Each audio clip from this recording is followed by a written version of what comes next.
Assalamualaikum warahmatullahi wabarakatuh.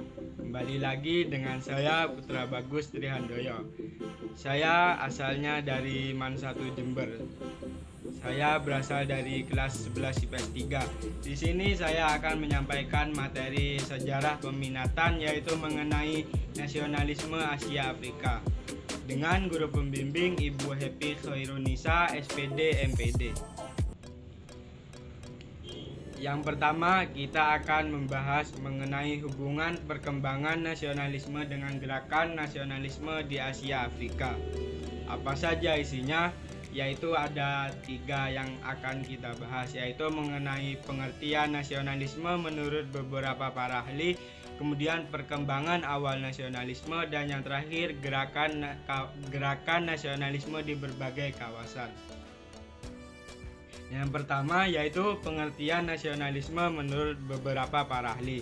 Yang pertama ini sudah ada Otto Bauer berpendapat bahwa nasionalisme merupakan suatu persatuan perangai atau karakter yang timbul karena perasaan senasib.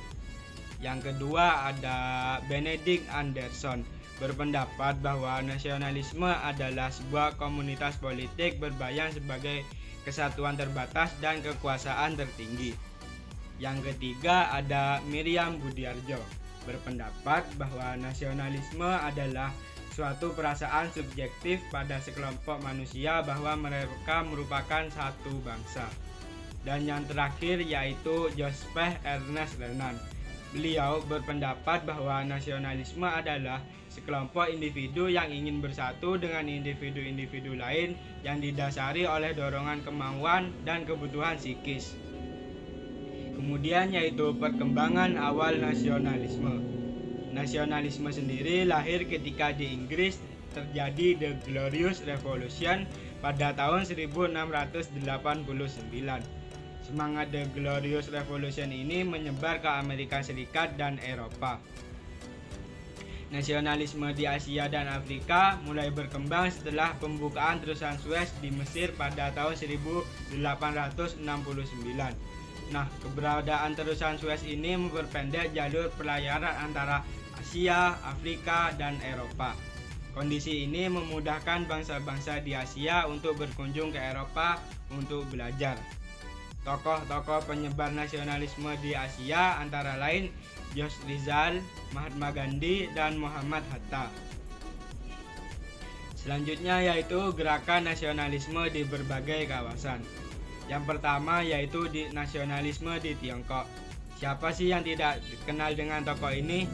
Tokoh ini adalah Sun Yat-sen, yaitu tokoh yang berperan penting dalam revolusi di Tiongkok. Sun Yat-sen sendiri memimpin revolusi nasional di Wuchang pada 10 Oktober tepatnya tahun 1911. Nasionalisme di Tiongkok dilatar belakangi oleh kekecewaan rakyat atas kekuasaan dinasti Manchu yang dianggap bukan bagian dari bangsa asli Tiongkok atau etnik Han. Nasionalisme Tiongkok muncul bersamaan dengan revolusi Tiongkok pada abad ke-19. Konsep nasionalisme di Tiongkok didasarkan pada Sanminchu I atau 3 sendi kedaulatan rakyat yang terdiri atas nasionalisme, demokrasi, dan sosialisme. Selanjutnya yaitu nasionalisme di Jepang. Pada zaman dahulu, Jepang merupakan negara agraris yang menutup diri dari dunia luar.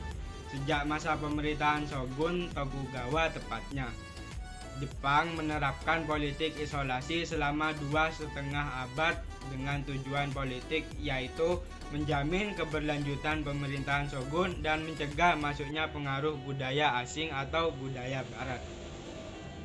Akibat politik isolasi ini, Jepang mengalami ketertinggalan dari bangsa lain. Oleh karena itu, muncul semangat nasionalisme bangsa Jepang untuk bangkit memodernisasikan negerinya.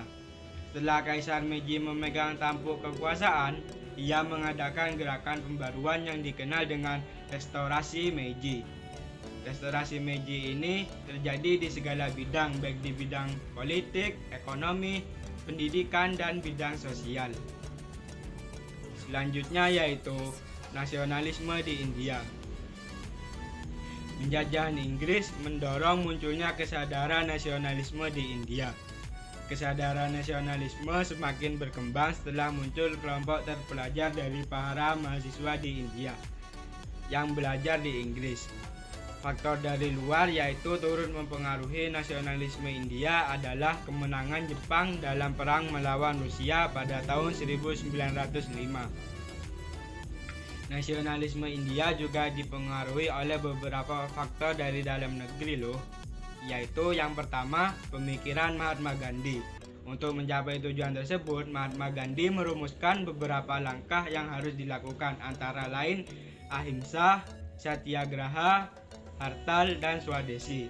Yang kedua yaitu gerakan Brahma Samad. Brahma Samad merupakan gerakan menghilangkan kepercayaan banyak dewa dari masyarakat India itu sendiri.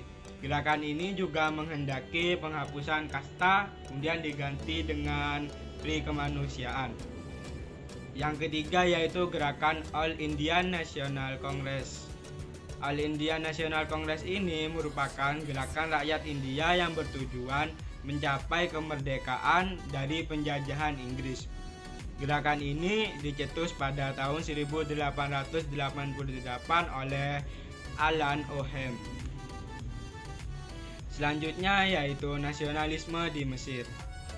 Gerakan Wahabi yang menentang kekuasaan Turki Utsmani berkembang menjadi gerakan awal nasionalisme Mesir.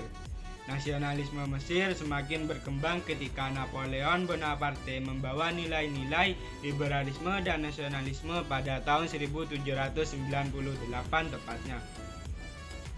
Pengaruh lain yang turut mendorong nasionalisme Mesir adalah gerakan Turki Muda di Turki. Golongan pemuda Mesir yang belajar di Eropa membawa pemikiran modern ke Mesir. Jadi setelah para pelajar Turki itu kembali ke tanah air, mereka menyebarkan ajaran-ajarannya. Nasionalisme Mesir memuncak setelah Arabia Pasha mengadakan pemberontakan pada tahun 1881 sampai dengan 1882. Semula pemberontakan ini hanya ekspresi sentimen anti-asing, yaitu anti-Inggris, Prancis, dan Turki. Gerakan tersebut berubah menjadi tuntutan adanya perubahan pemerintahan. Pada 7 Desember, tepatnya tahun 1907, kaum nasionalis mengadakan Kongres Nasional yang dipimpin oleh Mustafa Kamil dengan tujuan yaitu membangun Mesir secara liberal untuk mencapai kemerdekaan yang penuh. Selanjutnya yaitu nasionalisme di Turki. Kekuasaan Turki Utsmani mencapai puncak kejayaan ketika dipimpin oleh Sultan Sulaiman I, yaitu tepatnya pada tahun 1520 sampai dengan 1566. Masuki abad ke-19, Turki mengalami kemunduran. Kondisi tersebut diperparah ketika Turki kalah dalam Perang Dunia I. Melihat kondisi Turki yang terpuruk, muncullah gerakan mengembalikan kejayaan Turki. Salah satunya yaitu gerakan Turki Muda yang dipimpin oleh Anwar Bey. Anwar Bey ini mengadakan gerakan Turki Muda dengan tujuan menyelamatkan Turki dari keruntuhan, mengadakan reorganisasi negara secara modern, dan mengembangkan nasionalisme serta memperkuat persatuan kebangsaan Turki. Gerakan nasionalisme Turki dilanjutkan oleh Mustafa Kemal Pasha. Selanjutnya pada tanggal 29 Oktober tahun 1923, Mustafa Kemal Pasha memproklamasikan berdirinya Republik Turki. Mustafa Kemal Pasha menjadi presiden pertama Republik Turki dan memindahkan ibu kota dari Istanbul ke Ankara.